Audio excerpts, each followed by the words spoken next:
Today's episode of the DevEd podcast is produced by Thinkster.io. With the rapid pace of change to front-end and back-end frameworks alike, staying up to date with your skills can be tough. It doesn't have to be.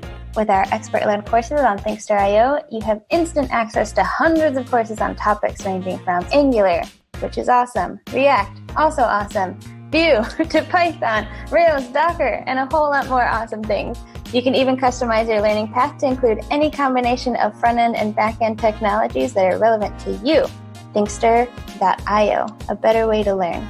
Hello, everybody, and welcome to the next episode of the DevEd podcast. My name is Joe Eames. I'll be your host today. And today on our panel, we have Brooke Avery. Hello, everybody. Sam Julien. Hey. Luis Hernandez. Hola. And Mike Dane. Hey, everyone. And as a special guest on our podcast today, we have Tara Z. Manicsic. Don't forget the Z. It's super important. Very important. Thank you very much for having me. Hello, everybody. Tara, since you are our special honored guest. Esteemed, right? Esteemed, yes, truly cherished. Right. I was going to say cherished is really a more adequate word. Oh, Esteemed, yeah. Yes, we certainly esteem you, but cherish is far more the result of... Cherished is the one I used to remind me of. You're welcome. In addition to that fantastic rendition of whatever song that was. Madonna, Joe. Oh, yeah, Madonna. It was super recognizable. Would you also give us a quick introduction? Keep it to under 15 minutes of who you are and why everybody in the world should know your name and remember the Z. So I can't make any promises for under 15 minutes. So the day I was born, no, just kidding. So again, my name is Tara Zviazda Manicsic. That is what the Z stands for. Wait, what does the Z stand for? Zviazda. Is that so hard? Zviazda? Z-V-E-Z-D-A. Yeah, Zviazda. What nationality is that? That's Serbian. Serbian. Huh. So my first name is Tara, which is Scottish for the hill where kings meet, of course. And then Zviazda means star in Serbian. And then Manicsic, oh snap. This is the Filipino part, and they told me what this stood for. But it's something about where people, it's another thing of like where people meet for knowledge or something. But, ping me if you want to know the actual answer, and I'll bother my dad. Anywho, Tara Zviazda Manicsic, TZ Manix on GitHub and Twitter and anywhere else. I am the Angular Developer Experience Engineer at Netlify, and I'm very happy to be there. I just released 2 blog posts to kind of help people get their feet wet with Netlify in Angular. If you haven't before, I highly recommend it. I work for them because I loved their product. At Framework Summit, I actually put them in my talk unprompted. Uh-huh. So then when they had a job opening, I was like, I'm already doing this job. Can you just hire me now? So that's where I am. I love speaking at conferences because it means I get to hang out with you amazing, lovely people. And do videos and blog posts, and most importantly, just try to continue to make sure that Netlify experience is enjoyable and helps you just manage and deploy your apps from start to finish and make everything lovely, because there shouldn't be more stress on top of the stress of building out a project. So that's where I am, and I'm always open to all kinds of conversations. My DMs are open. Let's hang out. Tara, did you know that Thinkster has a Netlify course? I did know that. Actually, it's funny. I was looking at that the other day. It's very exciting. Where's Preston? Why isn't Preston on this episode? Yeah. I was just sending Preston an email, funnily enough. Cool. So today we're talking about how to comment your work-life balance. We had a big pre-show argument about comments. There was argument. You mean very? It was like very throw down discussion. Yeah, people were with name calling. I was like, you know what, Luis? Shut up. That's my comment. Yep. Just kidding. I love you, Luis. What's the rule when every argument ultimately involves throwing the word Nazi around?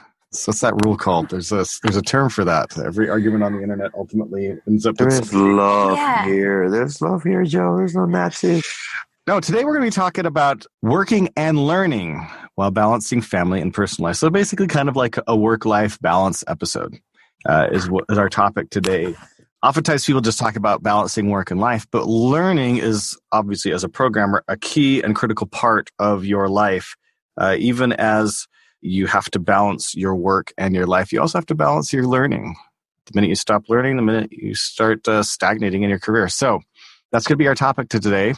And I personally have so much to say about this. The rest of you could just mute and just stand mute. I'm just going to talk for the next hour. And don't you want us here to be like, you're right, Joe? Joe, that's so smart.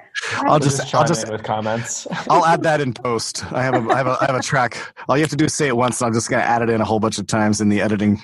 It's like when you're watching a comedy and you get this cue that you're supposed to be laughing because they bring in the the laugh. It's not funny, but the sign says laugh, so I guess I'll laugh. Right? It's the like Praise that. Joe sign lights up, and we're like. Every time you guys disagree in editing, I go through and I replace that with you saying, "You're so right, Joe." Only we could do that in life. Yeah. So let's talk a little bit about work-life balance. First question: are programmers good at work-life balance? Survey says. Sam, this is by and large, probably no. By and large, probably no. Luis, Mike, Terry, Brooke, do you guys think that programmers are good at work-life balance? I think no. I think it can be really hard. And I think it's one of those things where you have to like go out of your way to balance it out. I don't think it happens naturally. Yeah, but we're a weird bunch though, because we do a job that we actually enjoy. So the problem with us is we don't know where the work begins and the hobby ends. So that's where the problem lies, probably. Totally agree. Yeah. Especially with learning, because it's like it's so much fun to go through and learn new technologies, and then you're like, it's 2 a.m. and my baby wakes up at 6. Like, oh. Whether your baby is a human baby or a dog. A fur baby. Anybody here ever taken a hackcation? I have not either. I want to so bad. A friend of mine did that once. I think he went to Florida. Went to a hotel, and he laid out by the beach all day long and just coded. I guess I technically almost have kind of done that. I've taken my wife a couple times to a resort, and maybe one day I just laid by the pool and sort of hacked on stuff I wanted to. There's something to be said about coding in beautiful environments. Like I did like that camper tour for Kindle UI, and my husband, my dog, and I took our camper to the West Coast and went through the mountains. And there were days when we were just like sitting at picnic tables in the middle of beautiful Utah, actually. And, just surrounded by mountains and trees, and coding stuff out was just like, oh, this feels better than that cramped office. All right. So here's my proposal. I do. A new...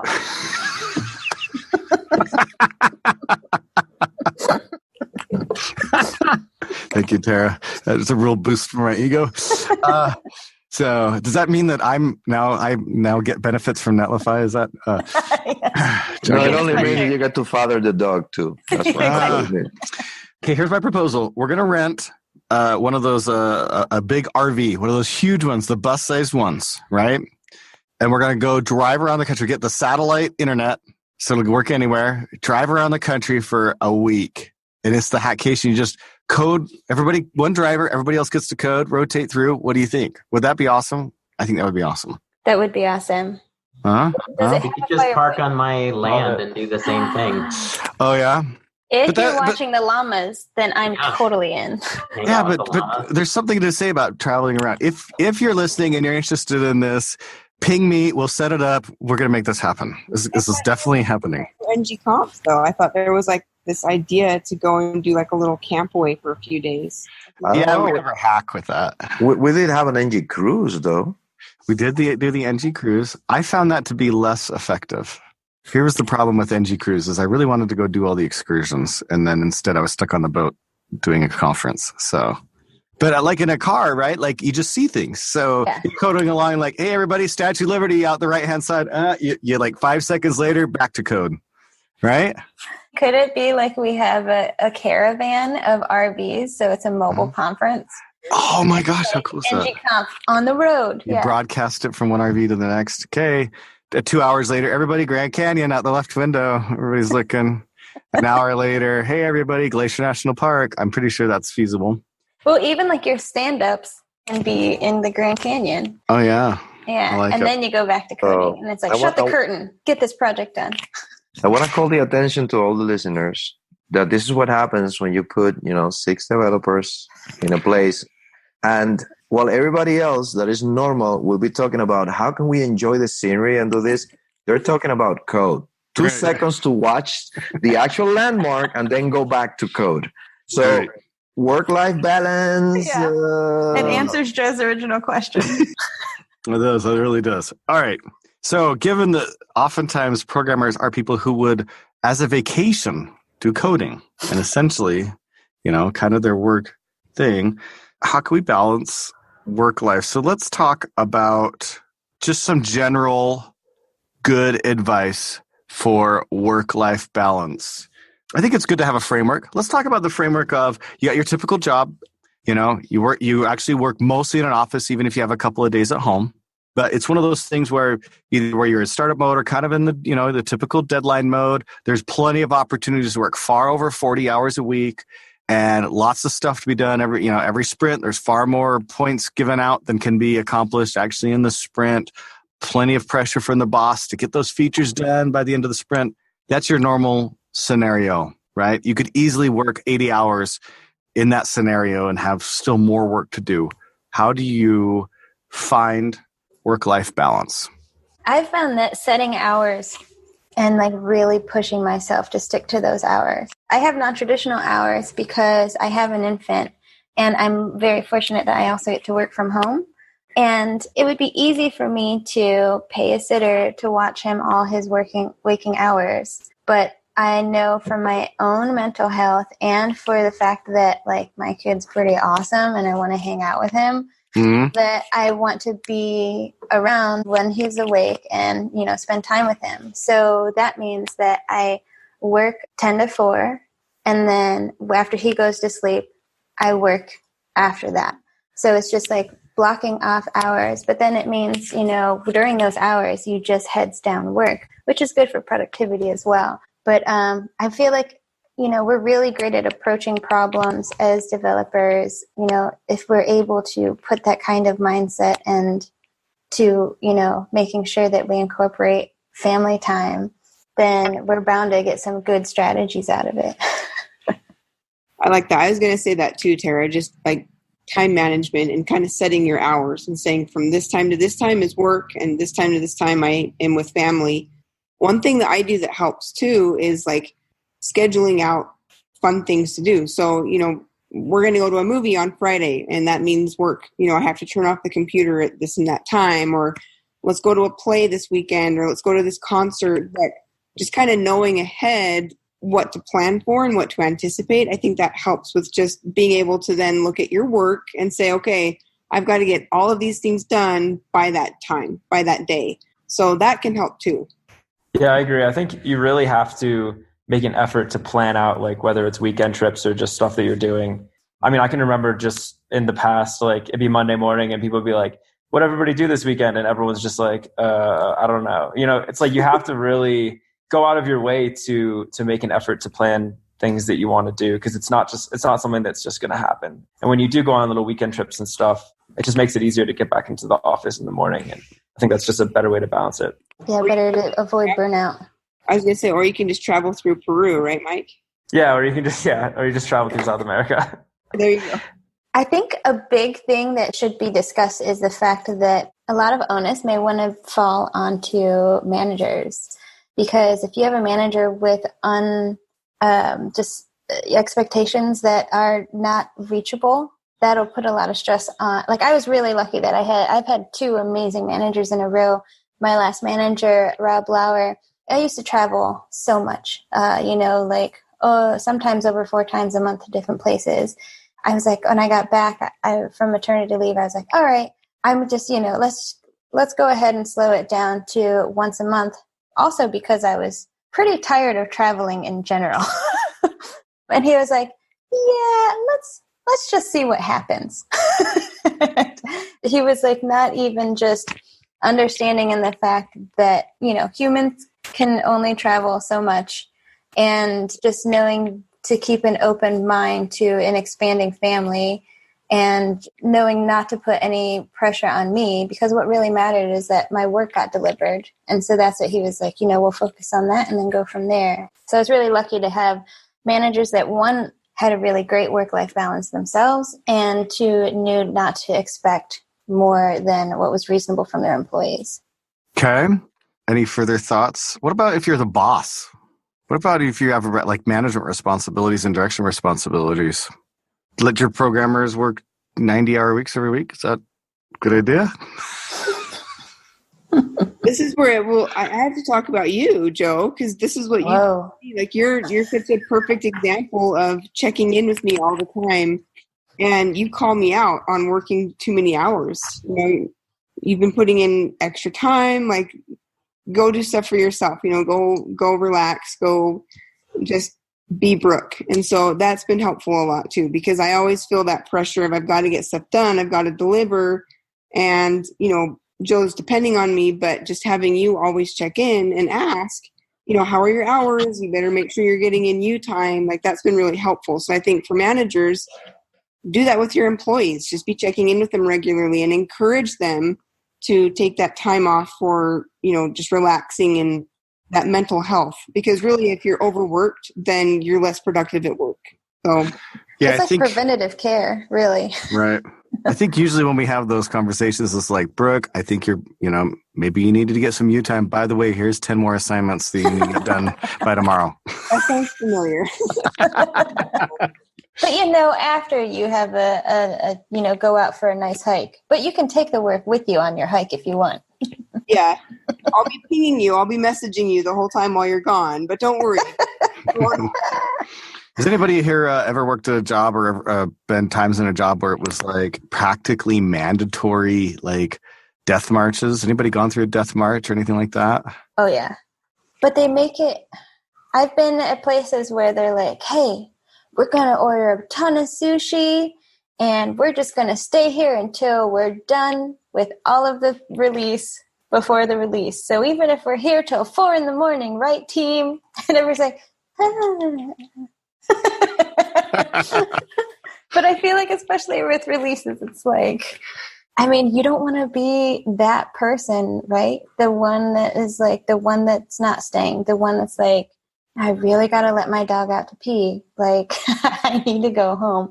Right. But that's it's a horrible culture to have where, you kind of basically get bullied. That'd be bullied. Do you get bullied into doing work? Yeah. And I think that's kind of on the manager. It's like, because it does kind of become that where it's like, oh, it's not mandatory to stay, but if you don't, then, you're basically just out of the team. Totally. And I think that's a bad place to be in, because you can't really formally complain about it, but you're kind of like trapped. But they have a window into the parking lot, and they know everybody's car. Yeah. Well, and there's a lot of peer pressure as well. It's like, no, you don't have to. All of your coworkers are going to be staying late and working and probably getting promotions out of this. And, even if they take the track of, no, we're not going to, you're not going to get fired if you don't do this, but everybody else is working late because the project really needs to get done. And it's kind of this like emotional burden. I'll tell you one tactic that worked for me. Actually, it wasn't really particularly effective, but I remember one time we had this like 8-week death march that I actually wasn't part of. It was the next team over. And they were working tons. They were working 60, 70-hour weeks for like 8 straight weeks.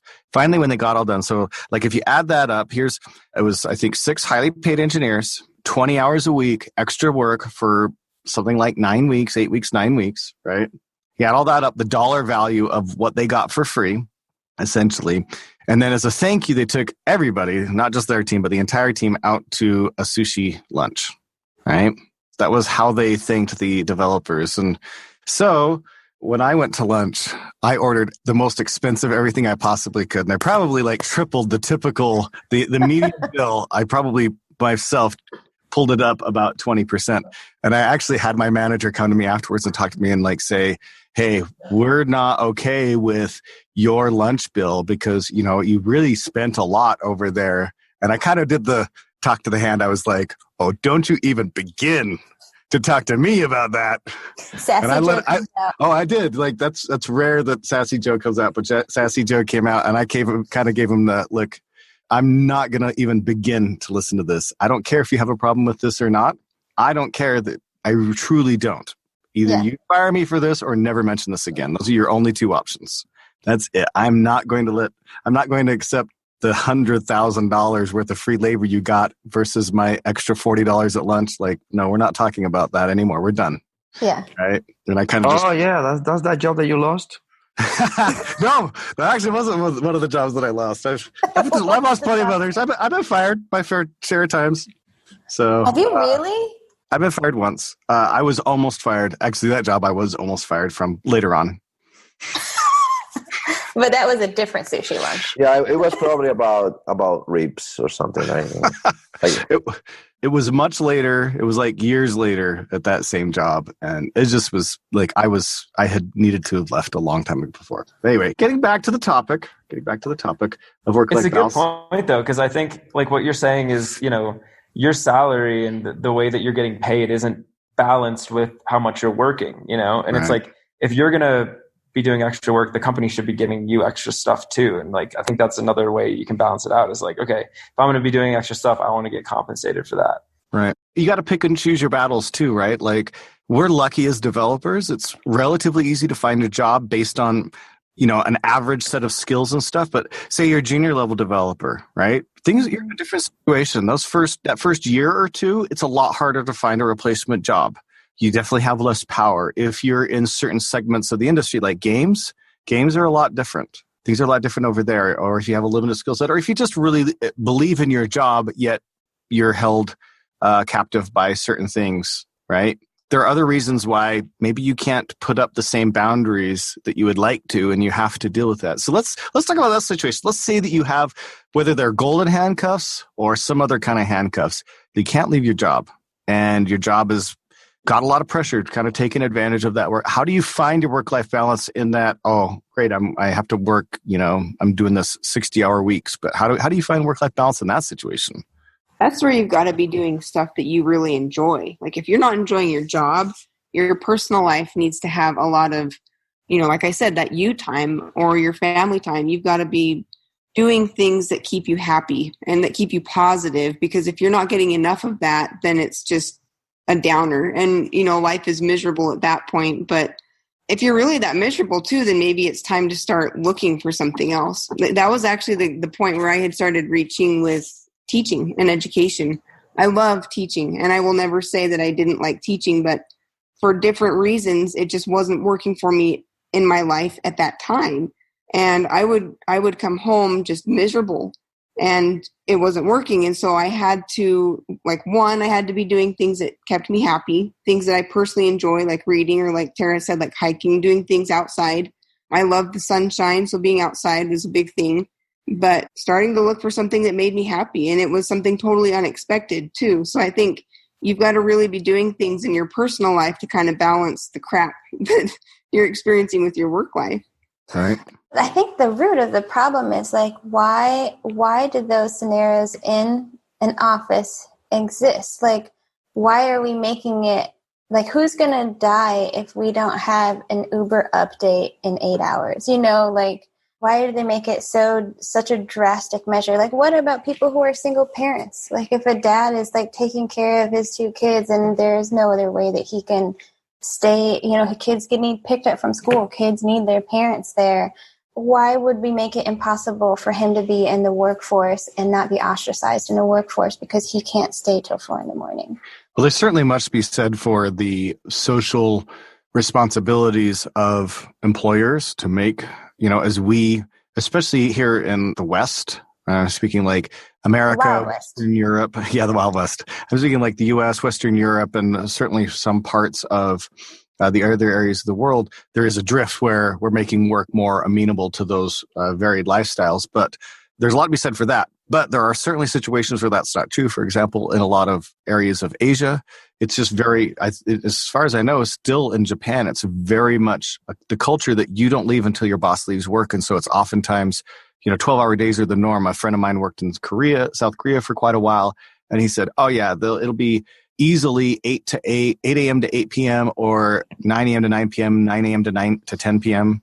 every day. And it's just, and if you don't work that, you're out of a job, right? Like everybody is expected to work those hours.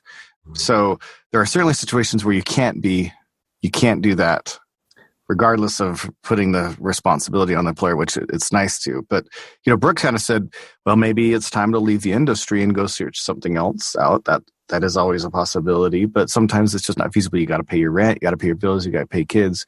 So those times when you got to find, your own sanity. I would say from my experience, I had one job that really, really, really was a tax on me. What I ended up doing was I started searching for meaning outside of my job because I wasn't finding the meaning in my job. It was a little bit less of like the death march hours, but more like I was going to work and I wasn't finding the work-life balance as far as like meaning. Like I wasn't finding meaning in my work. So I started attending some software craftsmanship meetups that I found a lot of value out of and meaning, and they were very fulfilling. And those actually turned into job opportunities as well that got me out of the situation I didn't like. But for me, it was like what kind of, I think you'd said this, Brooke, like finding that time, finding things for you that are meaningful outside of what you have to do, so that when you go back to what you have to do, you're, I don't know, emotionally healthy, I guess. I feel like with the conversation of like maybe leave the industry, as developers in this industry, like doesn't it sound much more appealing to have a diversity of people who, do different things besides work? If Sam needs to take care of his llamas, like we don't want him to leave the industry because he can't find the time to babysit llamas. So true. If I had a nickel for every developer that left the industry because of their llamas. It's a real growing problem. It is a huge problem. I'll tell you. Well, what happened, Sam, was like, I needed to take care of Cusco here and, Yep.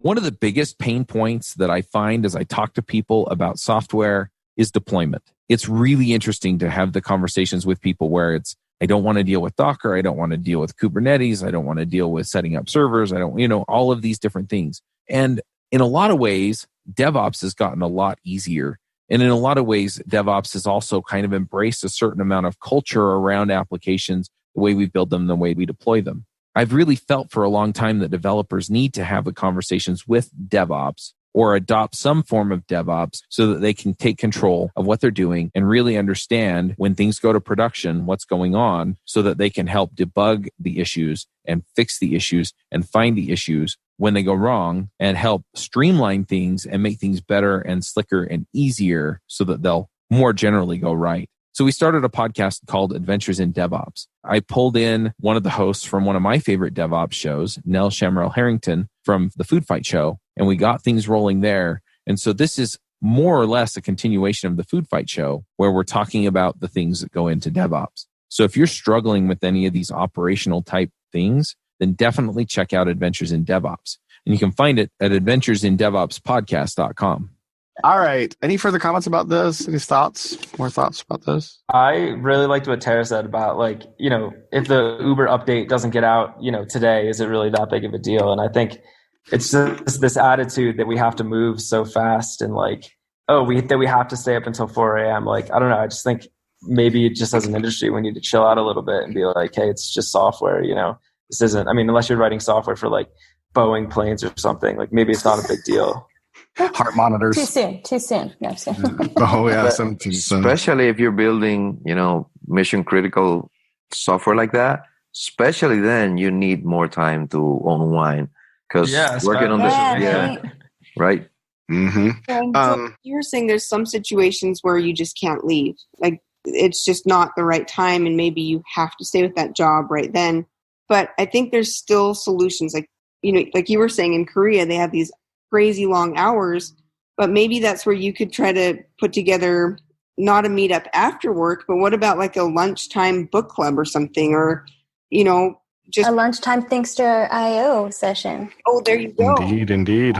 So try to find things that you could do though at work. Maybe it's listening to your favorite song or something, or I don't know, your favorite podcast, like DevEd podcast, and just putting that on for a few minutes. And little things like that, I think, can help. It certainly won't solve the problem. It won't make it better, but it can help.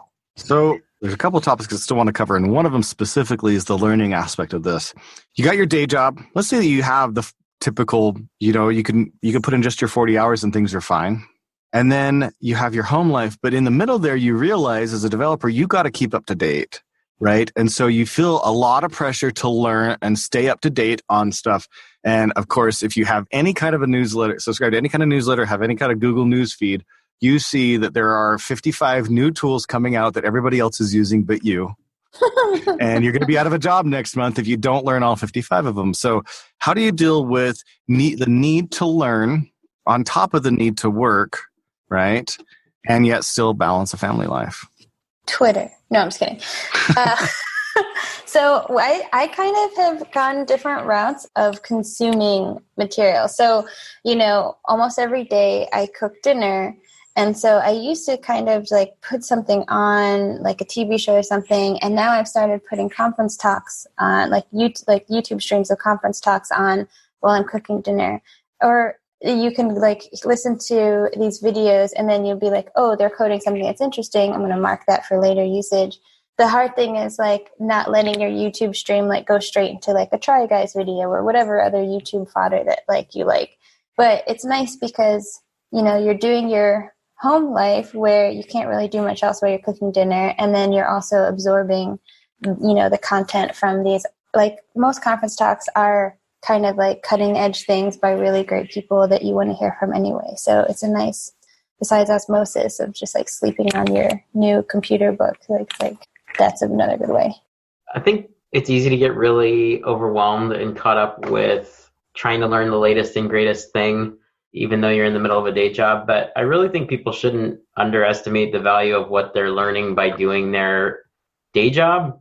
Sometimes those things are not exciting or like fun, but often I find that a lot of value in the learning comes from doing things that you don't want to do. I've had plenty of jobs where I've had to do really difficult things that I really couldn't care less about. But then in the end, I've learned a lot of new skill that then I was able to translate into something else. So I think developers feel like a ton of pressure to keep up with all the latest and greatest stuff. And some of that, I guess, is appropriate. But I think at some point you have to kind of just like shut out all of that noise and focus on the stuff that you need to do your job and do it well, so that you can learn some of the deeper skills of like refactoring and algorithm development and stuff like that you'll learn doing stuff that isn't shiny and new and cool. Boring. No, I'm just kidding. I know. TLDR, quit your job and go play with Netlify and Gatsby all day long. Or Netlify and Angular, whatever. And one thing that kind of made me think of, though, is like maybe even like as developers, especially if you're working with code all day, I think most companies would be game with you, like reappropriating, a certain amount of your time to write a blog post for the company. Like company blogs are always suffering. And so if you're like, hey, can I take, 30 minutes of each day and read up on like the new temporal proposal for ECMAScript and then write a blog post on it, then, you become more up to date with it. Your company has something that brings more people to their site. And the best way to learn something is to learn it enough to teach it. Wow, that's really smart. That's a great idea. Thanks, Joe. I really like that. Like, I've never actually used that technique, but that's actually a really cool idea. Pay me. No, I'm just kidding. Yeah.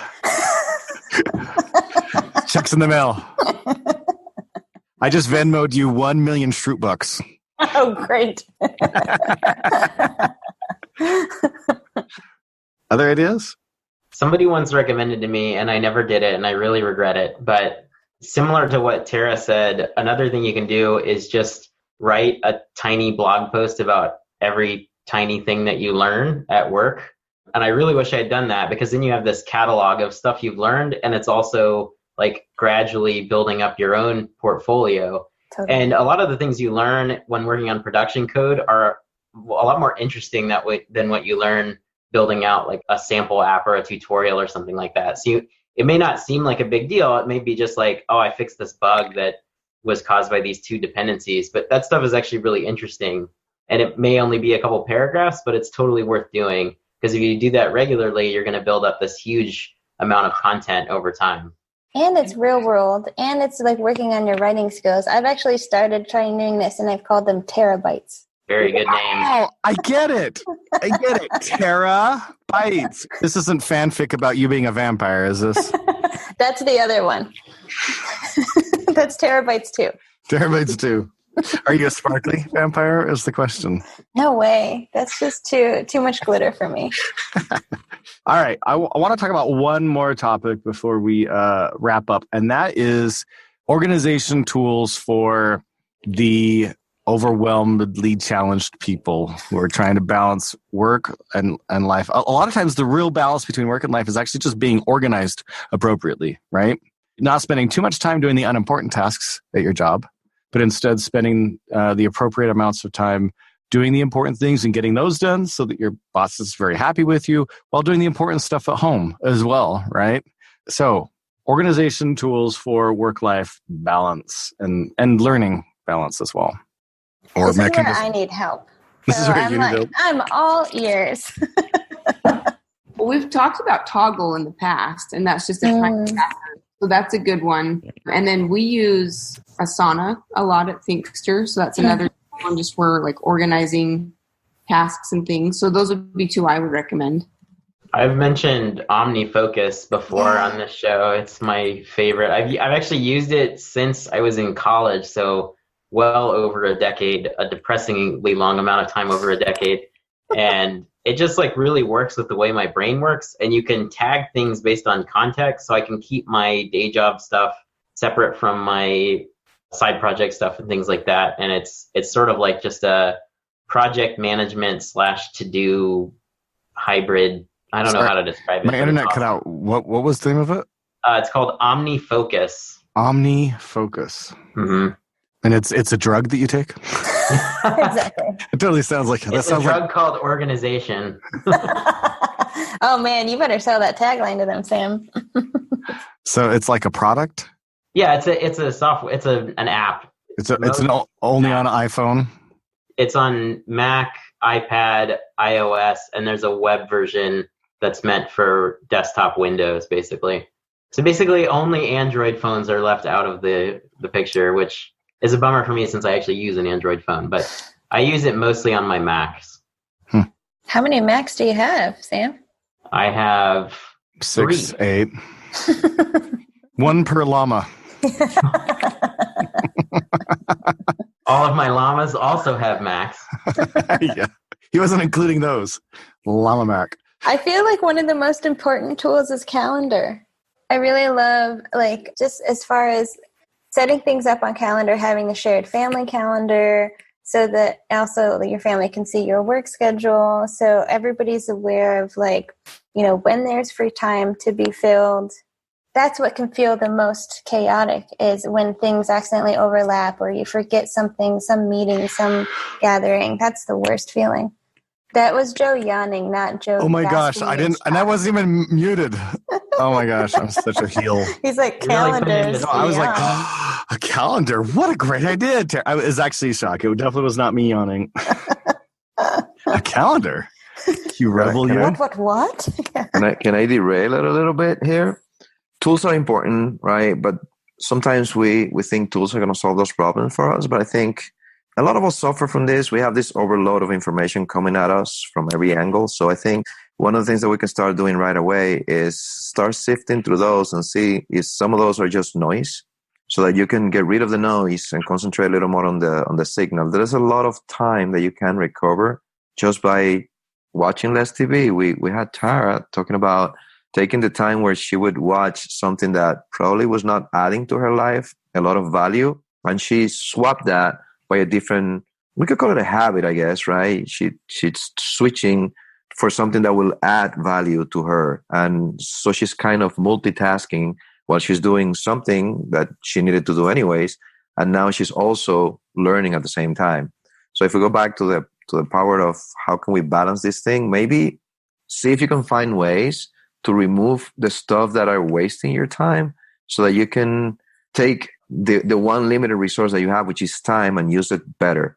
And that may end up freeing up a couple of hours for you every day so that you can spend some of that learning, but also spend the rest of the time enjoying your life and doing something other than learning. I think there's something to be said for that, Louise. So much of what we all do is on the computer with applications. And I think sometimes the solution is just to turn it all off and go back to a hard, calendar on the wall, and start one with your family. And maybe that's where your spouse or your kids could help you fill it out. And it's something that becomes kind of like a little ritual between you, and you look at it often and you kind of check in with it, but it could be something to use as a countdown for something that you're excited to go do together. And I think there's a lot to be said for that, Louise, just kind of unplugging and checking in with real things and not just applications and devices. I think this is a pretty good segue for something I want to talk about, which is I recently, very recently, although I've had my eye on this for quite a while, started using a bullet journal. Oh, what do you think? I am actually really impressed with it. I've probably only been at it for maybe a week, but I feel like it's had a fairly noticeable effect on my life. And most people use a much larger one. I use a small one that actually can fit in my pocket of my jeans so I can carry it with me all the time. How big are your jean pockets? Big enough to fit this. My goodness. I have extra wide hips. I don't know. Well, I think men's jeans tend to have like big pockets. They tend to have pockets. They tend to have pockets that aren't vestigial. Exactly.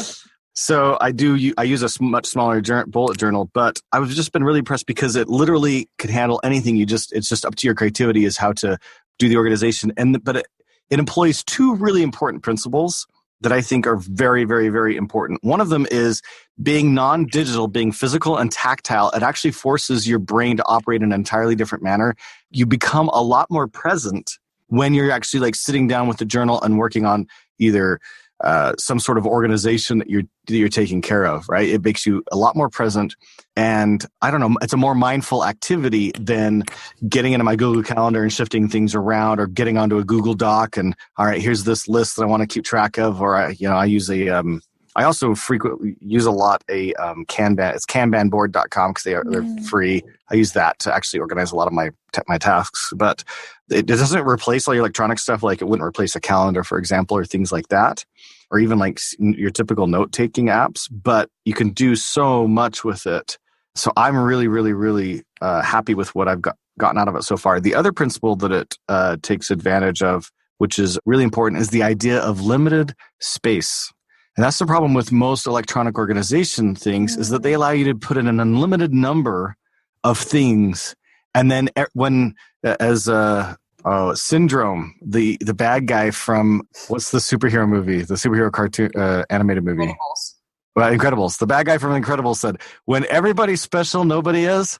When you have every task, it's just like a big jumble, and now the important stuff doesn't come up. But when you have a limited amount of physical space to keep track of stuff, this is why a lot of companies, even for like the Kanban boards, they use a physical board because it forces you to limit yourself. I mean, I just love the companies that want to say, well, we have 3 number one priorities, right?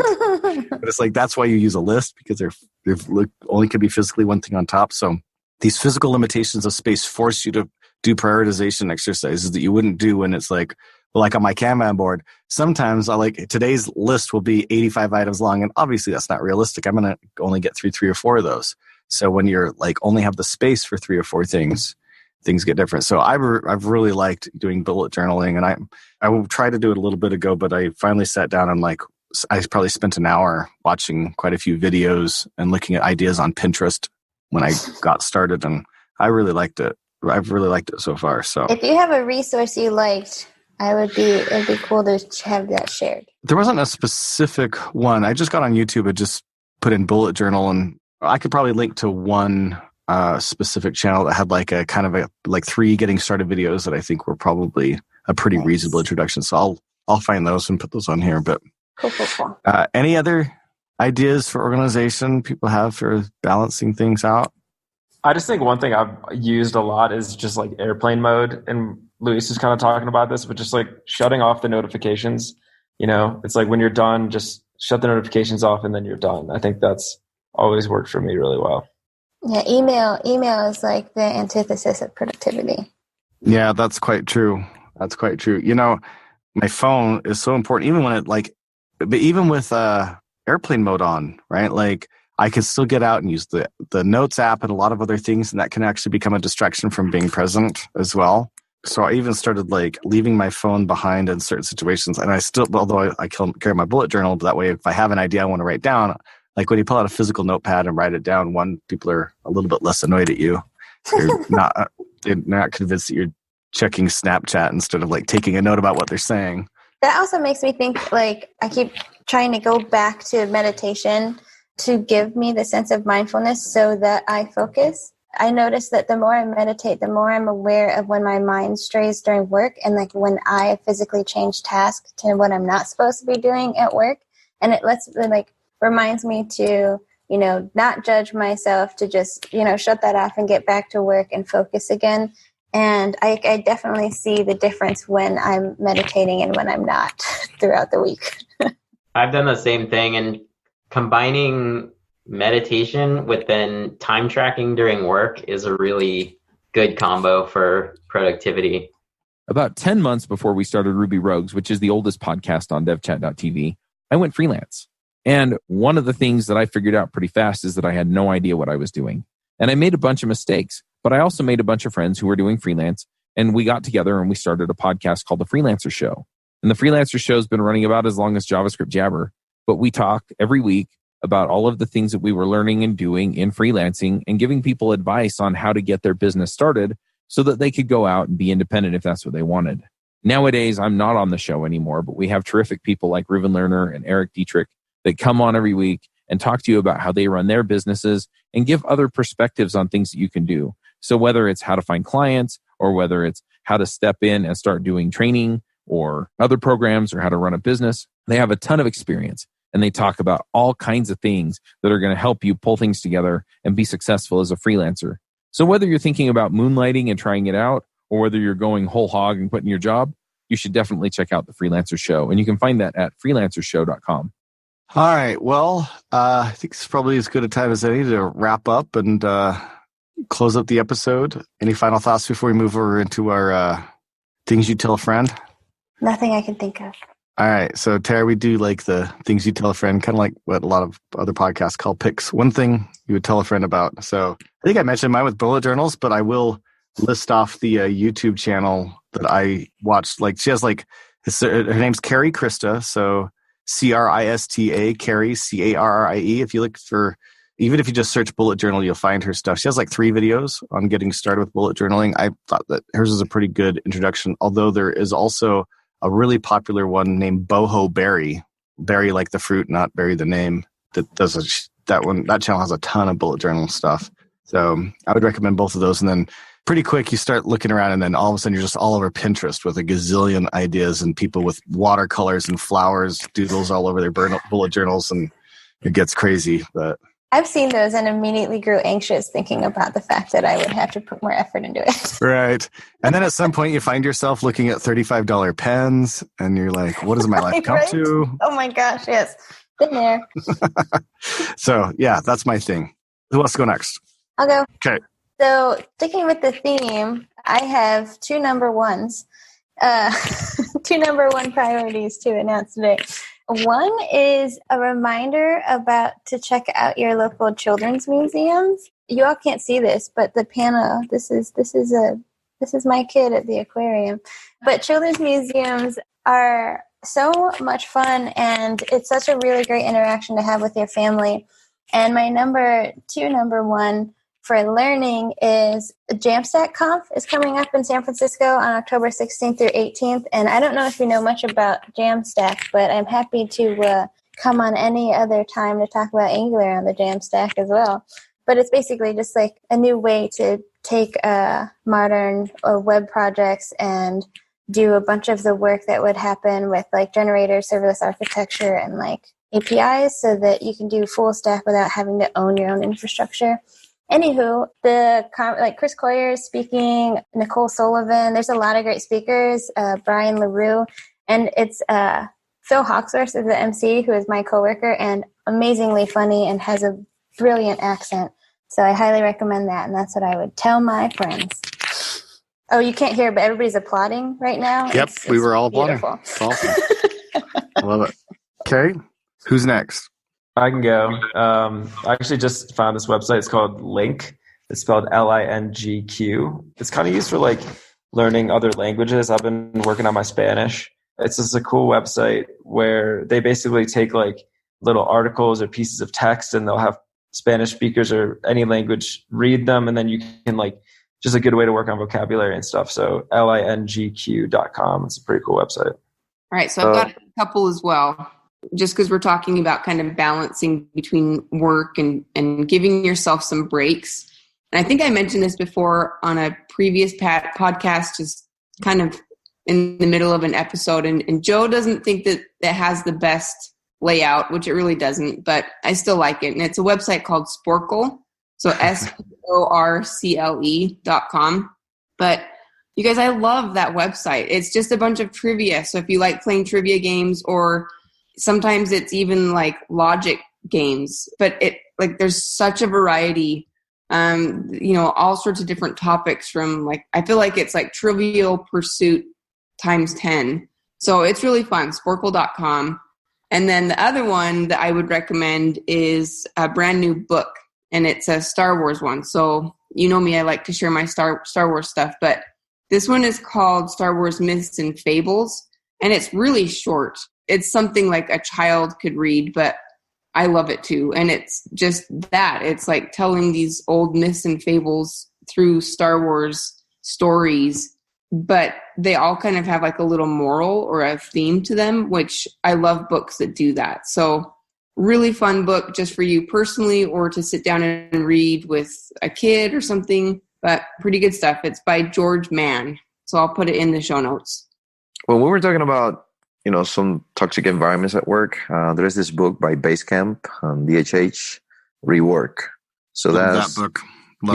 That's one pick. If I was Brooke, I would probably buy it if Joe doesn't own it, and just give it to him because he's my boss. Like, so buy that book for your boss. It's like, this is such a great book. Rework by DHH and the Basecamp group. I have another one, which is about productivity. If you haven't looked into GTD, getting things done, it will kind of change the way that you organize tasks and maybe move you to a different plane on that. And you don't have to buy into the whole methodology, but there are some good rules in there, like the 2-minute rule that I find that is very, very, very useful, like just starting out. So GTD, getting things done, is a whole. If you go and Google that, you're going to find a lot of information about the methodology.